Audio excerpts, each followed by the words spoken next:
Hello বন্ধুরা, আজকে আমি বানিয়েছি মাছের ডিমের বড়ার ঝাল। তো চলো দেখে নাও কিভাবে বানিয়েছি।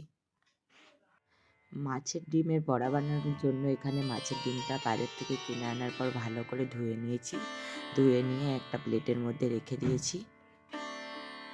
এবার আমি মাছের ডিমটাকে ভালো করে মাখিয়ে নেব। মাখানোর জন্য একটা গোল বাটির মধ্যে নিয়ে নিলাম। নিয়ে আমি এবার কী করব, এটার মধ্যে একটু পেঁয়াজের কুচি দিয়ে দিলাম একটু হলুদের গুঁড়ো আর একটু লবণ, আর দেব একটু বেসন। এই বেসন একটু না দিলেও হবে, কিন্তু আমি একটু দিলাম। একটু দিলে যেন মনে হয় মাখানোটা ঠিকঠাক হলো, ভাজাটাও যেন আমার ঠিকঠাক মনে হয়। আর খেতে কিন্তু বেশি ভালো লাগে এমনি বড়াটা ভাজলে। এই বেসনটা কিন্তু আমার ঘরে বানানো বন্ধুরা। তো দেখো, এই বেসনটা যে আমি বানিয়েছিলাম সেই বেসন দিয়েই আমি করছি। তো ভালো করে এটাকে হাত দিয়ে মাখিয়ে নেব। তো খুব ভালো করে মাখিয়ে নেওয়ার পরে আমি এগুলোকে ভেজে নেব।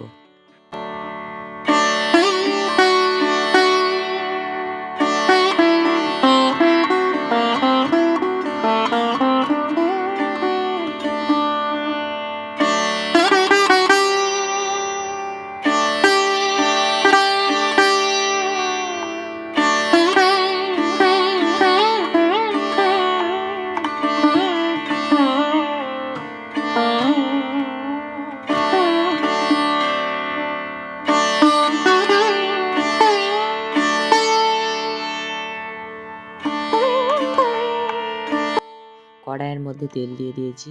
দিয়ে এবারে আমি দিয়ে দেবো বড়াগুলো, একটা একটা করে ভেজে নেব। দিয়ে দিলাম অল্প অল্প করে বড়াগুলো দিয়ে উল্টে পাল্টে ভেজে নেবো। আর বড়াগুলো কেন জানি না প্রচুর পরিমাণে ফাটছিল, জানো তো বন্ধুরা। আমার ওই জন্য খুব ভয় লাগছিল। আমি এতদিন বড়া ভেজেছি মাছের ডিমের, কিন্তু কোনোদিনও ফাটে না, জানি না কেন কি জানি এই বড়াটা খুব ফাটছিল। তো কেন ফাটছিল তোমরা যদি জেনে থাকো একটু আমাকে কমেন্ট করো। তো যাই হোক, এবারে উল্টে পাল্টে এগুলোকে আমি ভেজে নেব। তো বন্ধুরা, ভিডিওটা চলাকালীন একটাই রিকোয়েস্ট, ভিডিওটা ভালো লাগলে লাইক করো, কমেন্ট করো আর শেয়ার করো। আর যারা আমার চ্যানেলে নতুন আছো তারা চ্যানেলটা সাবস্ক্রাইব করে পাশে থাকা বেল বাটনটি বাজিয়ে দিও, যাতে আমার ভিডিও তোমরা সবার আগে দেখতে পাও।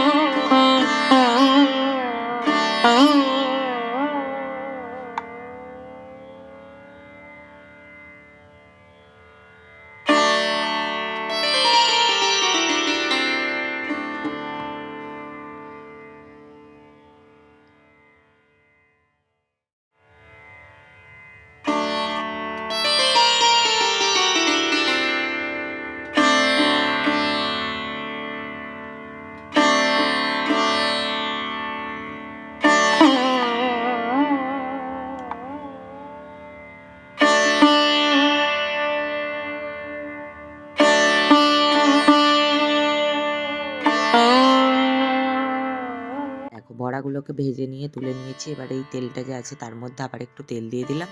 তেল দিয়ে তারপরে ওই আরও কিছুটা কুচানো পেঁয়াজ এখানে দিয়ে আমি পেঁয়াজটাকে ভেজে নেব। একটু লাল লাল করে পেঁয়াজটা ভাজা হয়ে গেলে আমি এর মধ্যে দিয়ে দেবো একটু রসুন বাটা।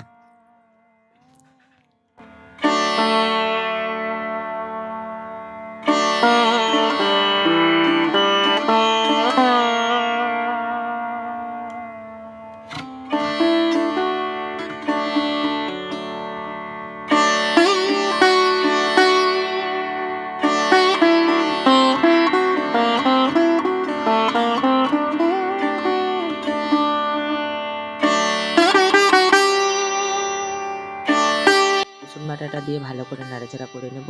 ভালো করে নাড়াচাড়া করে ভেজে নেব। ভাজা হয়ে গেলে তারপরে এর মধ্যে দিয়ে দেবো একটু লবণ আর একটু টমেটো কুচি। টমেটো কুচি দিয়ে আমি এটা মশলাটা করছি। তো অবশ্যই টমেটোটা দেবে, তবে মশলাটা খেতে ভালো লাগবে। তো টমেটো দিয়ে এরকম দেখো, টমেটোটা গোলা গোলা ভাব হয়ে গেলে এরপর আমি দিয়ে দেবো এখানে 1 চামচ আদার বাটা, একটু হলুদের গুঁড়ো, একটু ঝাল যে যেমন খাবে সেই মতো লঙ্কার গুঁড়ো দিয়ে ভালো করে মশলাটাকে আমি কষে নেব।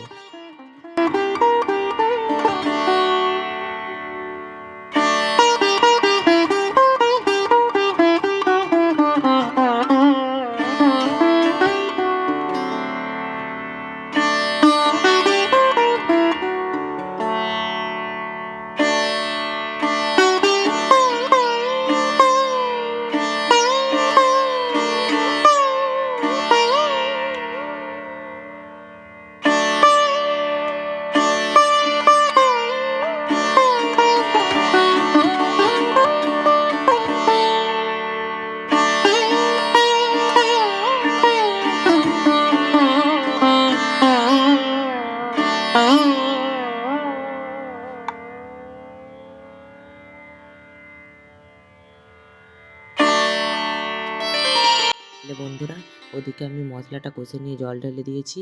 আর তারপর এদিকে ভাজা বড়াগুলো তোমাদেরকে দেখিয়ে দিচ্ছি। দেখতে পাচ্ছ ভাজা বড়াগুলো কীরকম ভাজা হয়েছে। এগুলো কিন্তু ভাজাও খুব ভালো খেতে হয়, তোমরা চাইলে ভাজাও খেতে পারো। আমি একটু ভাজাও খাবো, আবার একটু ঝাল করেও খাবো। আর তোমার দাদাভাই তো খেতে ভালোবাসে, তো তার জন্যে একটু ভাজা আমি রেখে দিলাম, ভাজাও খাবে সে।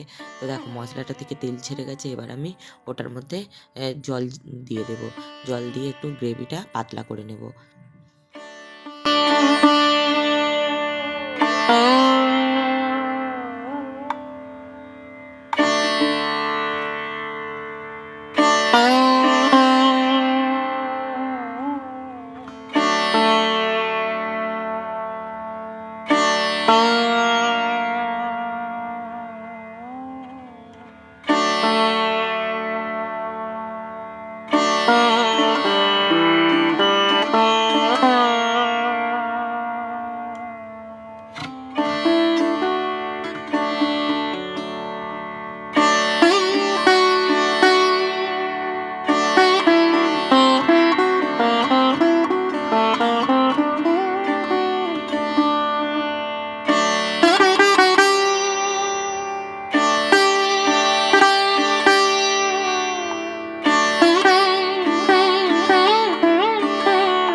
আমি দিয়ে দিলাম এখানে একটু বড়াগুলো ভেজে রাখা বড়াগুলো দিয়ে দিলাম। দিয়ে আমি ফুটিয়ে নিয়ে নামিয়ে নেব। তো বন্ধুরা চলো আবারও আসবো নতুন একটা ভিডিও নিয়ে তোমাদের কাছে খুব তাড়াতাড়ি। ততক্ষণ তোমরা ভালো থেকো, সুস্থ থেকো আর সাবধানে থেকো। টাটা বন্ধুরা।